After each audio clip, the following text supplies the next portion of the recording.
Let's face it, financial planning can be boring and stressful. Thankfully, Financial Advisor On Call has changed all that. We created a platform where you can get convenient access to a whole team of financial professionals without paying expensive commissions or asset fees. Think of telemedicine applied to financial services. Let us help make your life easier today. Don't delay, your future awaits. Welcome to Covering Your Six, where we explore how to pursue a better and more meaningful life by focusing on the 6 F's of faith, family, friends, fitness, finance, and fun. Today is an awesome day to get better and to try something new. So let's get it on. Timmy, I wake up every morning positive. It's just my general nature. But I got to tell you, man, after I turn on the TV and get on my computer pad, my social media stuff, man, I'm just pissed off after like the first 30 minutes, man. I know. Yeah, and driving into work too, right, with traffic. Woohoo! Well, yeah, that too. But I'm just, the negativity that's out there in the world, man. And it's like these, all these media places and social media and on TV and stuff, they just know how to press your buttons, man. It's like everybody's going around angry and they put in controversial stuff. And man, it's hard to be positive in today's world. Yeah, they want to keep you angry, so you keep watching, right? Like, what's coming up next? That's it. And it's funny. I mean, you get addicted to it somehow in your head. But yeah, I gotta tell you, man, I'm sort of done with it. That's why we're putting together this podcast for everybody, just to be positive. And we got 3 main themes, of course. Positivity we talked about, but we want to learn in here, mutually learn. We want to have some fun. Right. And we follow what's called the 6 F's. Tim, that was like your high school. That was your high school report card, the 6 F's. Pretty much, yeah. I had 7 classes. I got a B in gym, so there you go. I thought that might have been. I didn't know you get graded for cafeteria or whatever, but yeah. Well, I got an A there. That's true if you count that in, right? Yeah. So for the 6 F's, in the name of our podcast is Covering Your Six.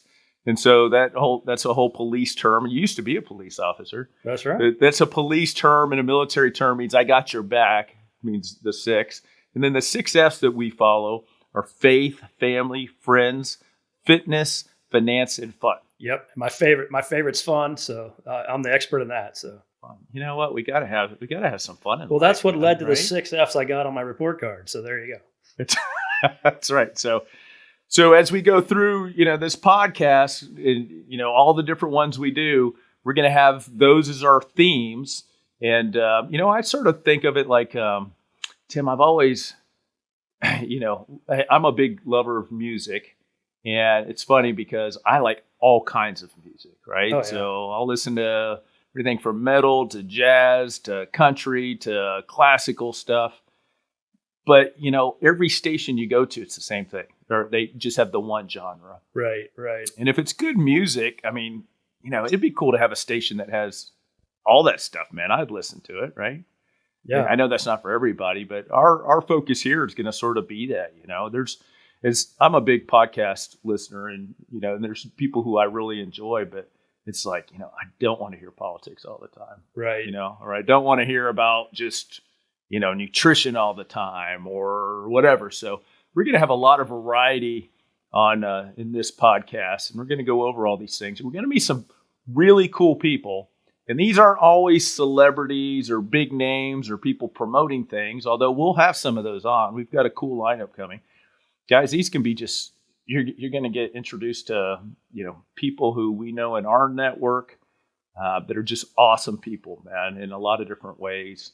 And maybe they excel in one particular area, but you'll find that most of these people are really balanced. There's that old saying, it's actually a biblical quote, that iron sharpens iron. So the whole idea is that, we get this community of people who, really are positive, that are successful, and we all share tips and stories and everything, and we all get better as a community here. Yeah, absolutely. And some of these, these people, just everyday people, have fantastic stories. And, you wouldn't hear about those stories unless we had something like this, a platform like this. So I'm excited about it. And I've been working on the 6 F's myself, especially recently, just trying to get more balance in my life.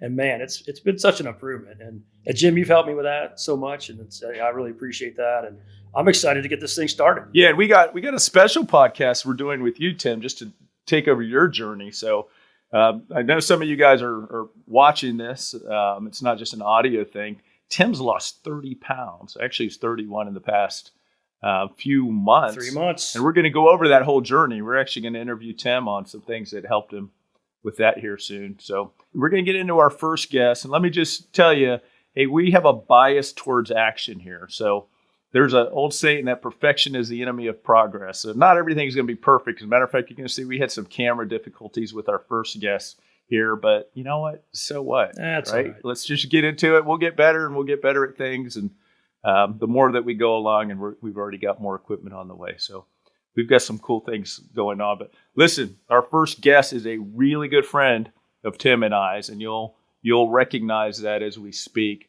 But his name is Dave Zillig.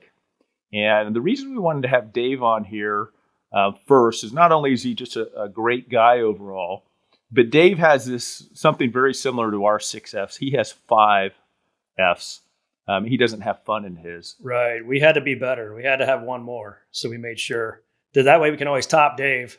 That's right. We always argue, we make fun of each other with these things with Dave. But you're going to listen to the conversation. The whole idea is not only to focus on these areas in your life. These are all the things that, make you a happy and healthier person. But what you'll see with Dave in his program that he has called Equilibrium is this whole idea that you need to be in balance, right? So if you're doing really well at work, but you're letting your physical fitness go, it's going to catch up to you. That's right. And eventually, you're not going to do well in any area. So you really have to have balance in all these areas.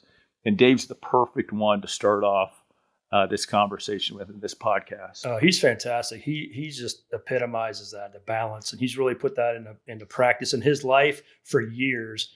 And he's been a great example to me. And he's a great mentor and just fantastic guy. And he's got the coolest last name ever, Zillig. I love it. Yeah. It's just like, it is Dave, cool. Yeah, Z. Excited about it. It's a fun podcast. It's a fun time we had with him in here. Yeah, and I think in our community, you'll see a lot of people really do look up to Dave. And the cool thing is, and that's why I said we're not necessarily getting into celebrities. Guys, a lot of successful people, they don't want the celebrity.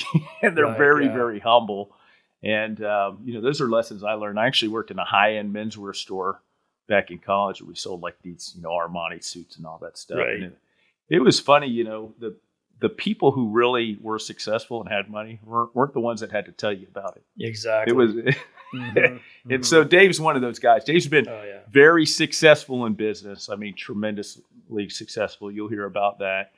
He's also a collegiate athlete. He was an All-American in lacrosse.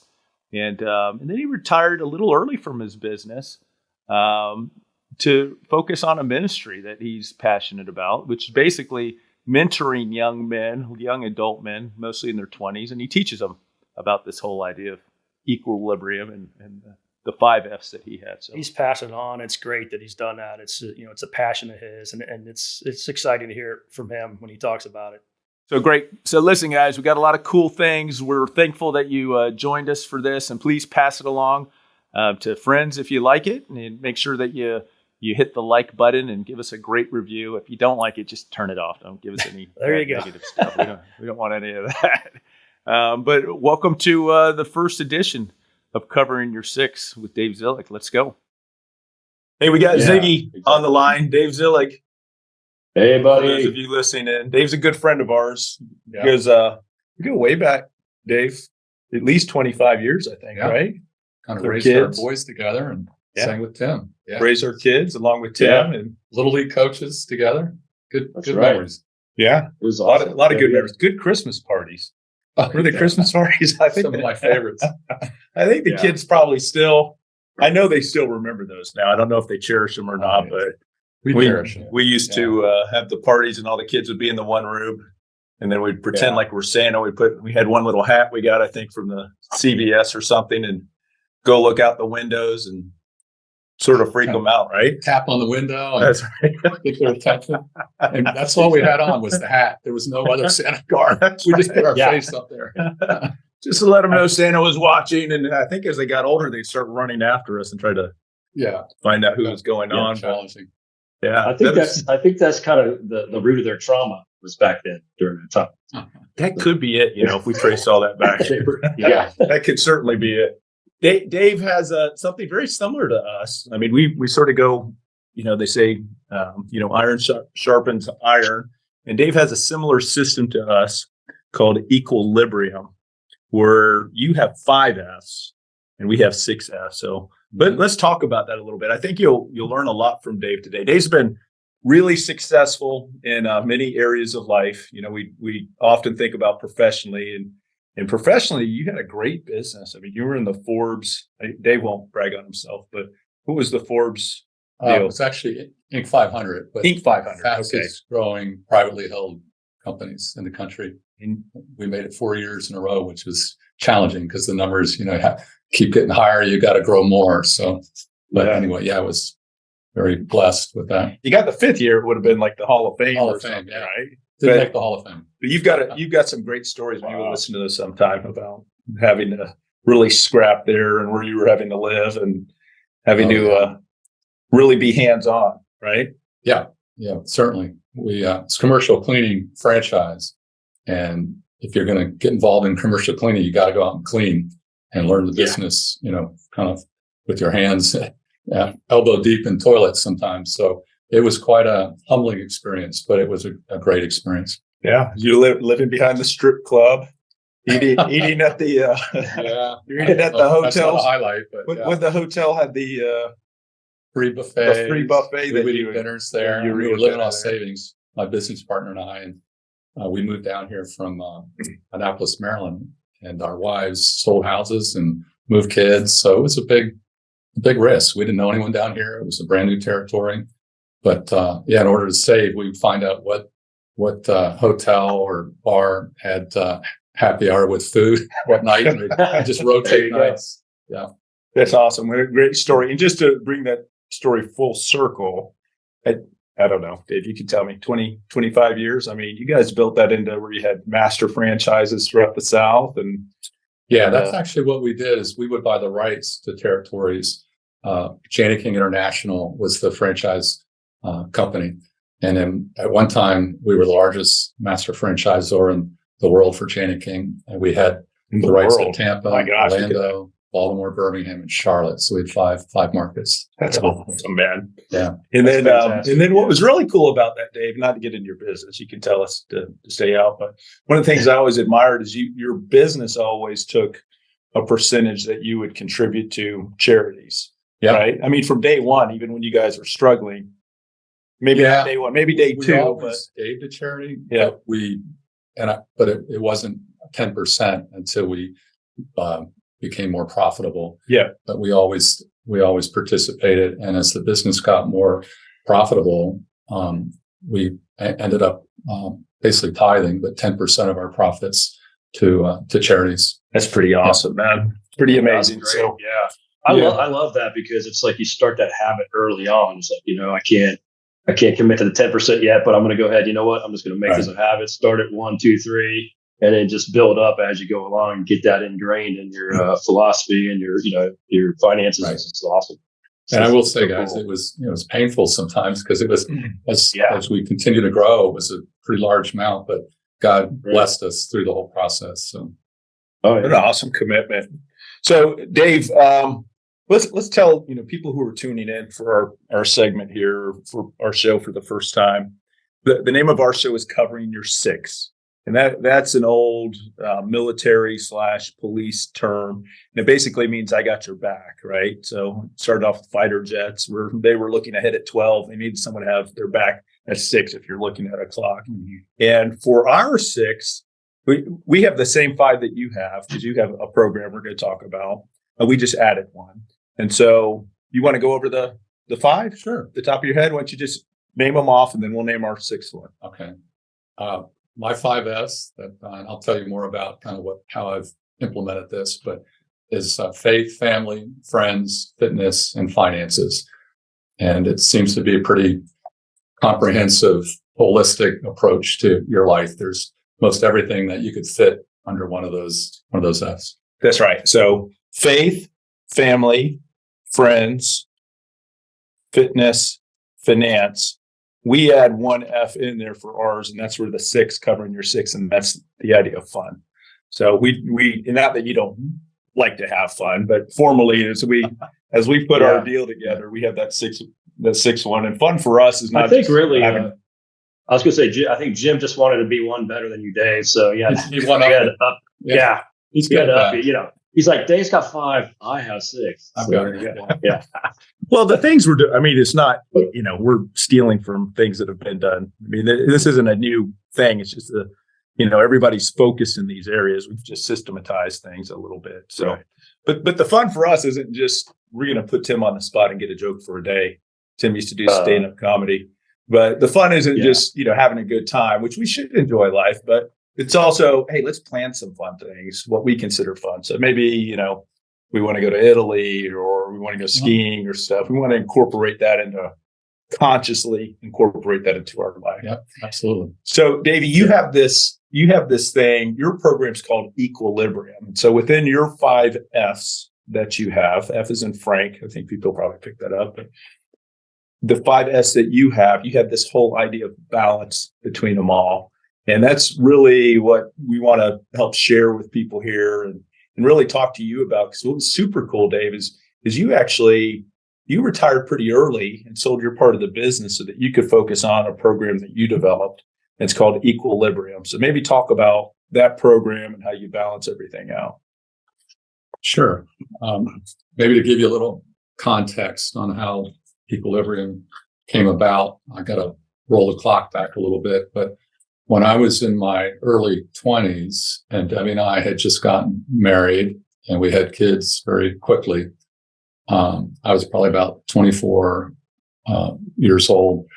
And I can distinctly remember that I felt like I was being very mediocre in all these new roles that I was involved with. Father, husband, first real job. And I was not excelling in any of those roles. Christian in my faith was stale. And I remember coming across a article by FCA, Fellowship of Christian Athletes. And the guy wrote about how being intentional about 5S, faith being the foundation, but faith, family, friends, fitness, and finances had really helped him grow in each one of those areas. And I'd always been a planner. So I liked that idea of the 5S. I was just too focused on a kind of narrow aspect. And so I guess I was 24, 25, and I started writing down specific action steps in areas I want to grow in each one of those F's. And it was amazing how I'm a real believer in writing things down and sharing them with others that you care about.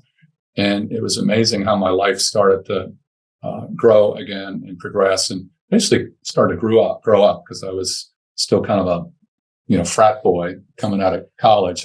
And I needed to get serious and become a man. So that was very helpful. And I've done this now for 42 years. And I'll tell you guys, when I go open that file and look at all those 5x7 index cards, I could just roll through them and see my life unfold. It's amazing how powerful that exercise has been. Isn't that great? I have one from 25 years ago that I did something similar to. Yeah. And I just came across it. It's not like I look at it on a regular basis, but I was like, man, I just checked them all off. Right. And it was like, you don't miss many. Right. And that was awesome. I think there's a couple things there, Dave, you talked about, and Tim's doing this with it. That's how Tim's lost 16 pounds in the past month. But the key there is this idea of intentionality, right? Yeah. Of actually having to plan it and actually have to do something, right? Right. So intentionality, and talk about that. And then the other thing that I think was good is accountability.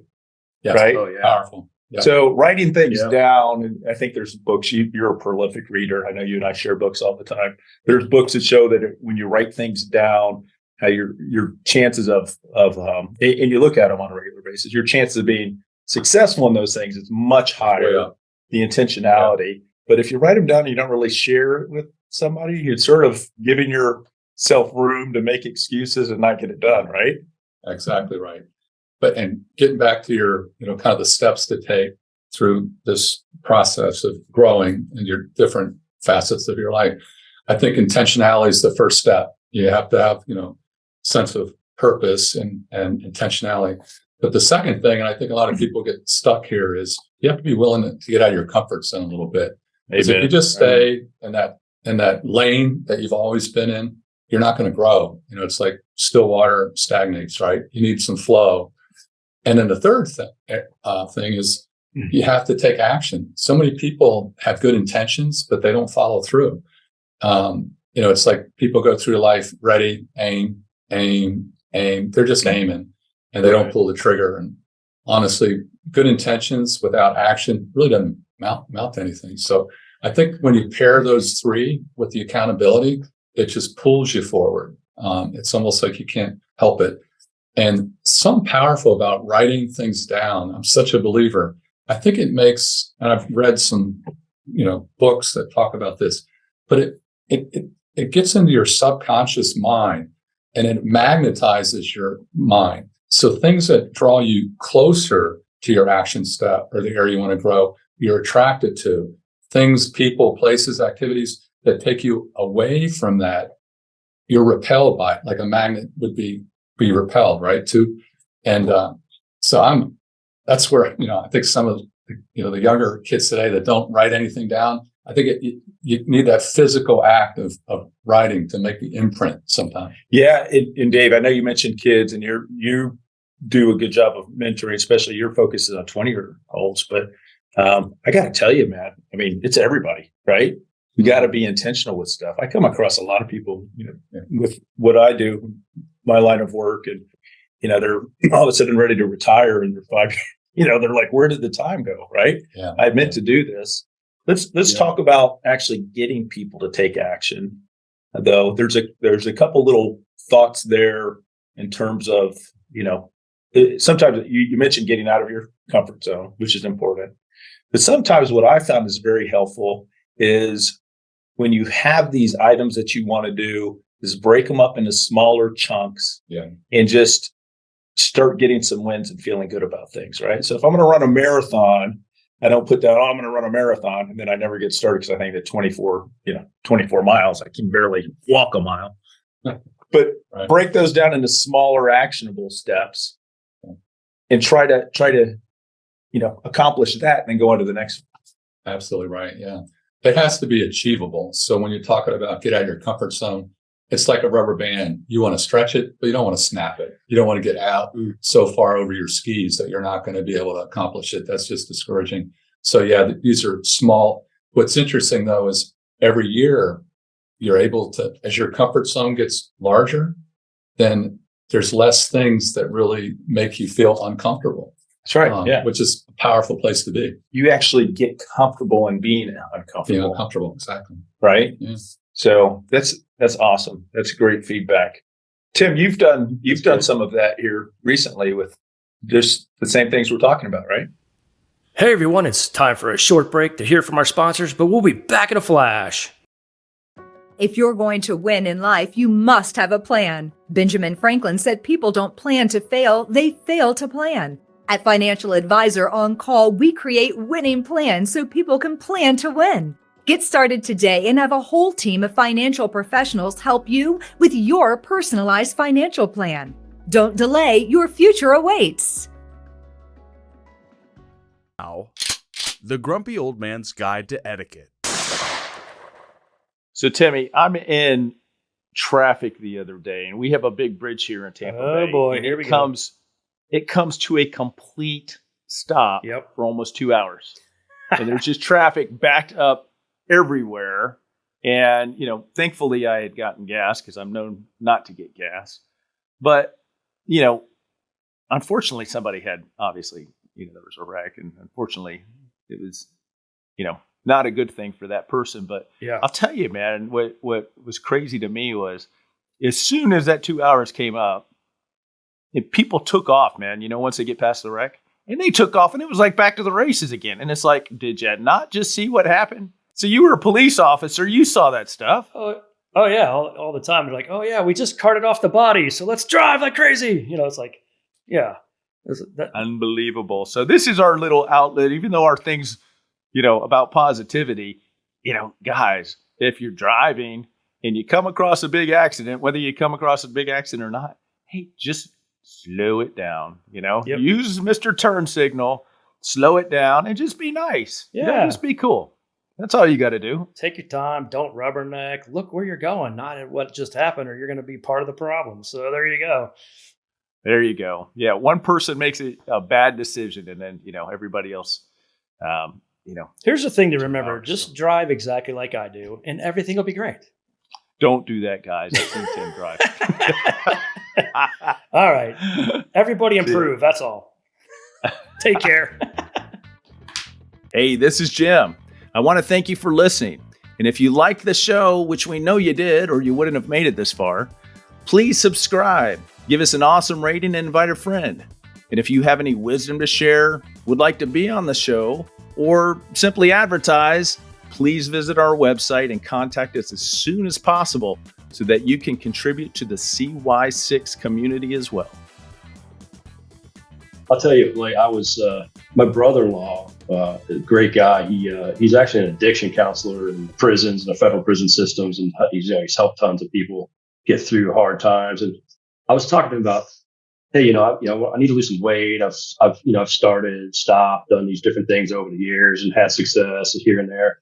And a couple things he told me, he's like, build on, success builds success in some ways. So it's sort of like when Dave was talking about going back to his cards that he's seen over the years. It's like, wow, look at most these things I've accomplished, and I can do it as I push myself, and it gives you confidence in that area. But a key thing he told me was accountability is huge. And he's like, if you want to do this again, go after this fitness stuff. He's like, commit to me. I'll help keep you accountable. And he's like, tell a couple other people. And then that's when I called my buddy Jason, said, hey, this is what I'm doing. Boom. I said, kick my butt if you have to. Ask me every day. And then I called you, Jim, said the same thing. I'm like, look, this is what I'm doing. And, I give you permission to give me a hard time or ask me what's going on. And so I know if I want to go to the gym, I'm going to get a call from that gym, and I'm going to catch some grief about it. And so, which is great. I mean, that's what friends are for. So that was, to me, was a big one.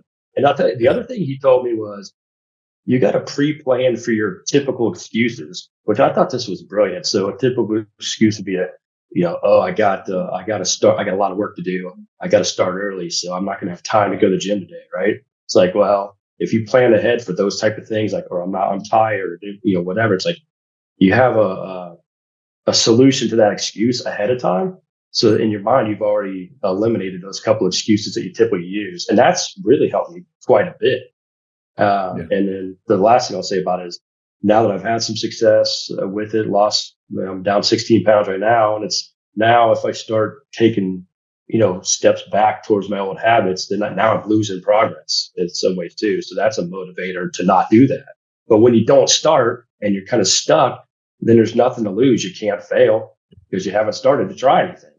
So like Dave said, don't worry about failing. Just get out of your comfort zone, start making some steps, move forward, and then just adjust as you go along. So I thought that's great.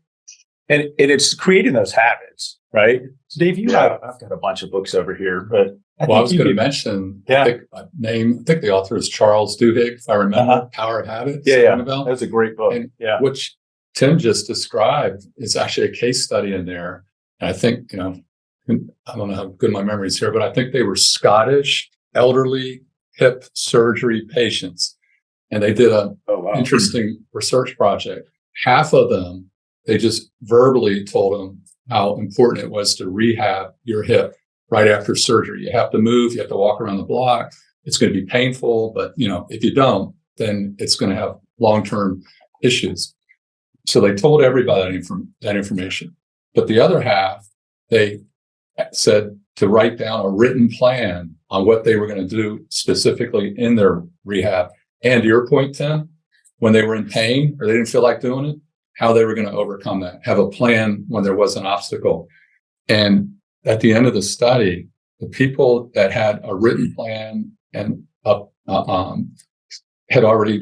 thought through how they would handle obstacles, their recovery rate was like 85% better than the people that had the same information but didn't have a written plan and weren't prepared to deal with some of the obstacles. So, Wow. and That's I a think huge that's, difference. You know, and I think in that book they had the dementia patients also who had habits and things that they remembered because they had committed them to habit. And one of the things, it sounds funny, I mean, it's a big deal in my life, but I created the habit. I read that book, and you got to start something and repeat it a few times consciously, but then it becomes unconscious. So for me, as dumb as it sounds, is I make my coffee every night for the morning. I put it on a timer, right? And so I get up. I'm not a great morning person, but I like to go there and, hey, there's the coffee and let's go, right? I don't want to have to screw with things in the morning and make it. So it's a habit now. It's like brushing your teeth, right? I mean, it's funny. I could be, locking up the doors, and then it's like, okay, I'm not even thinking about it. It's subconscious now. Yeah. You got to create habits out of it. Yeah. You know what I did? I started doing this, which I thought this sounded like the stupidest thing to me. It's like, hey, make your bed every morning. I'm like, whatever. My wife Chrissy makes the bed usually, whatever. But and I get up. If I'm the last one out, I make the bed now. It's like I'm just doing it because it's like a little small little success win in the morning. I've seen like military guys and different people talking about that. And you think, oh, that's just, to me, I'm like, whatever. I'm going to get back in it tonight. So why waste my time making it? But it's like, boom. And then it's a sense of accomplishment, right? Christy probably likes that a lot too. It is. But then it's also too, whenever you go in the room later in the day, it's just like, there's that, there's not that messiness. It's just more neat and more organization in some ways. It just helps kind of set your mind in a more positive way. And it's just so small. Anyways, it's just weird. And I always just rolled my eyes when I heard that kind of stuff. But I've been doing it for part of the bigger picture, man. It's those little things that help out. Let me ask you a quick question, Dave. I already can predict the answer of this because we know a lot of successful people. I know you're around a lot of successful people too, however you define that, right? They built big companies, they're successful family people, whatever. Do you know anybody who becomes very successful without doing some planning and being intentional about things? No. I mean, I think people just, they want it, but they wait for hey, the sky's going to open up and it's going to drop in my lap. I mean, I don't know any successful people. No, I don't think it's possible. The other thing that's interesting too, Jim, and I think this culture probably supports this a little bit, but there's a real emphasis on having narrow expertise and narrow focus. In other words, put everything into, and it's even biblical, it talks about avoid extremes. Mm-hmm. But I think you can have tremendous, maybe financial success, but if you ignore, the other F's, family and friends, fitness and finances, what do you really have? That's not what I call a fulfilling life. And that's why I think it's important to be intentional about all the 5 F's. Now, granted, we're wired. We're not going to maybe be as competent in some F's as the others, but you can't strike out on them. You can't ignore them because that's the Achilles heel that will bring you down. Yeah, there's seasons. I think Andy Stanley talks about this. There's seasons in your life where you're going to be out of balance in particular areas. Seasonal imbalance. Yeah. You're starting out with a family and a new business. Your business is going to be the deal, but you got to be intentional about that. And it's the whole idea of balance. Your whole deal is called equilibrium, which I think is an amazing name, right? But it's staying balanced in all those different areas. You make a great point. There is no perfect balance. We're all struggling for equilibrium every day. So the idea of you just lock in and load balance is not doable. There's seasonal imbalances, but I forgot the guy's name now, but Nick Wallenda, has, the best balance in the world, right? That's the guy, just so if people don't know who that is, it's the high wire. The high wire goes Grand Canyon. It's just, areas. Great. Guy set his life on the limb. But he was interviewed after, I think he went across the Grand Canyon. And I thought this was really kind of powerful. And the reporter says, Nick, you're known as the man that has the best balance in the entire world. And he kind of corrected her. He goes, because I'm never in perfect balance. I'm constantly making adjustments as I go across. There is no such thing. And I thought that's so true for us too, because, you're with the 5 F's, there's always something that needs some tweaking. And I think where guys get in trouble or ladies is they just say, well, fitness isn't important to me. or finances is important. And whatever you just zero out, it's going to come back and make your life difficult. So you have to pay attention at it. You don't have to hit them out of the ballpark on each apple. Well, and it goes back to that intentionality, right? Yeah. Because there are a lot of people we all know, and heck, we've all been there ourselves, right? Hey, we're cooking over here. Our business is going great. Right. Our family is, life is horrific, right? Or our physical life is horrific. Yeah. Or, hey, I'm in great shape, but guess what? I'm at the gym 5 days or 5 hours a day, and I don't have any friends. An extreme. I struggle with that. I think a lot of people who are highly driven, I do the pit bull thing. So I get into something, and it's part of my strength and part of my weakness. But man, I lock onto that. You're all in, right. And it's like, man, I'm going to get this done. And then all of a sudden, I'm like, well, wait a minute, all these other things are falling like the behind, guys right? spinning the saucers, remember that? Yeah. 2 or 3, and then they start falling down behind him. And I think that can happen if you get too focused in one narrow area of life. Yeah, and I think what you said is important, because I think people have a tendency to start to beat themselves up or feel bad because they're not doing well in one area, and they're like, just what's the use, right? Right. So you're never going to be perfect. You're never going to be in that perfect balance, right? Yeah. So there's times where I look at the scale and I'm like, what the heck, man? And somebody's like, yeah, I just might as well go get a pizza, right? It's not going to work. Right. I'm an expert at that, Jim. So. Tim has his top 200 pizza places that he goes to. Top 200. Oddly enough, though, I took him to the number one pizza place, like in Atlanta. Jeez, here we go. And he was a baby about it and wouldn't eat any of it. He couldn't order it the way that he wanted to order it. But right. That's it's for like another podcast. That's the pizza podcast. There's some issues got to be worked out here. Everyone's going to see we're equal opportunity offenders here. Yeah. So we do playful banter, but it's all in love. Yeah. That pizza place is like the soup Nazi place on Seinfeld. It's like, you're going to have our pizza the way we like it, not the way you like it. Okay.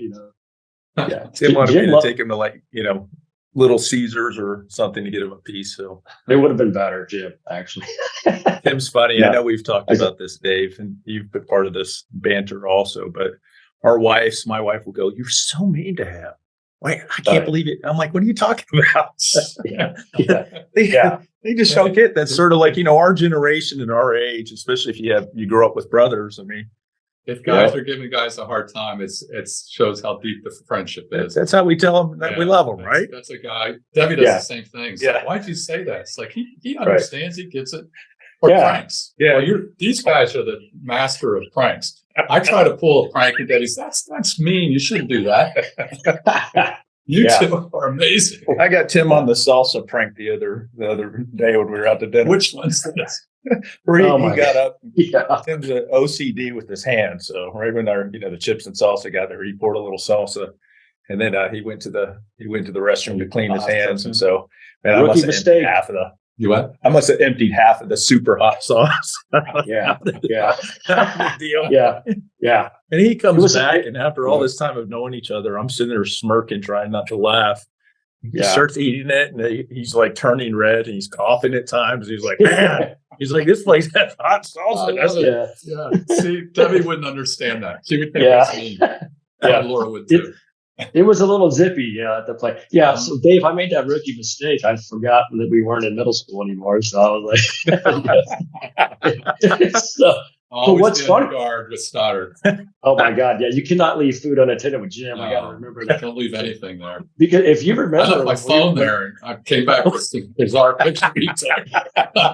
It's still scarred from that. Oh my God! And now, your financial fix. So, Timmy, I'm in the Harley Davidson place the other day, which is, one of the places I like to hang out. I mean, I can look at those bikes all day. Midlife crisis. Mm-hmm. Well, it's been a midlife my whole life then. I mean, it's sort of cool. I never got into cars, but I do like a nice looking motorcycle. But I'm in there and I'm asking the guy how business is. And he said, we're going to get real busy here as soon as everyone gets their tax refund. Because they come in, they get this bonus and they come in and they start spending money. And I hear that all the time. I'm sure you do also. People are like, tax refund, and they can't wait for it. And it's all awesome and stuff. Yeah, free money, they think. Yeah. Yeah, there's a couple things that I think people don't understand. And so here's 2 points in particular you want to think about when you're dealing with your money. First of all, it's your money. It's not the government's. I mean, it That's drives me right. nuts as a financial planner when I hear people think, "Oh, the government's going to give me money." No, they're returning your money. So whenever you have your paycheck, they're taking money out, and at the end of the year with taxes, that's where you reconcile everything. And if you've paid too much in taxes, then you're getting a refund. And so some people are like, "Well, that's cool. It's forced savings for me." Hey, that's great. Awesome if you want to do it that way, but just know that it's your money. But here's the deal. If it's forced savings, you're basically giving the government an interest-free loan for 0%, and they're holding on to it for you. So the better way to go about that would be to adjust your withholdings. That's on a W-4 form that you get, and work with a professional on that. Have less tax taken out. Ideally, you want to have zero at the end of the year, right? You don't want the government to give you anything, and you don't want to get anything back. And as a matter of fact, you can make a strong argument you would rather pay, because some people are like, I don't want to pay. Mm-hmm. Well, listen, take that money throughout the year that you would be paying towards taxes or giving to the government for an interest-free loan, and you put that into some type of savings account that's getting an interest rate. And then when tax time comes, then you pay for it or you don't get a refund, but you're going to be accumulating interest that whole time. Now, a good financial planner will tell you, take that money and stick it away somewhere, put it in a tax deferred account, make a bigger 401k contribution, put it in, life insurance that accumulates tax free, whatever. Yeah, do some dollar cost averaging or whatever. It's great because it's, in some ways, if you make that adjustment, you're not going to feel the impact of that money going into investments because you were given to the government anyways every month already. So then you can just take it, divert it over there to something that's going to benefit you on a regular basis, and that's fantastic. Yeah, and even if you want to say, hey, here's a spring break, this is our fun money, this is whatever we do. Well, great, go put it in another account and wait until March and then get that money out, because you're going to have more money to spend instead of giving the government a tax-free loan. So that's it. That's your financial fix for the day.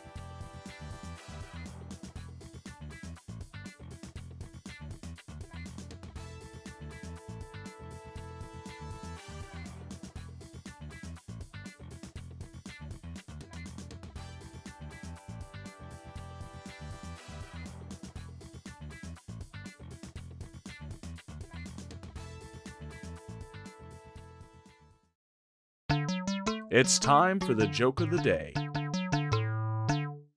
you remember Siegfried and Roy? You know who they are? The magicians in Las Vegas.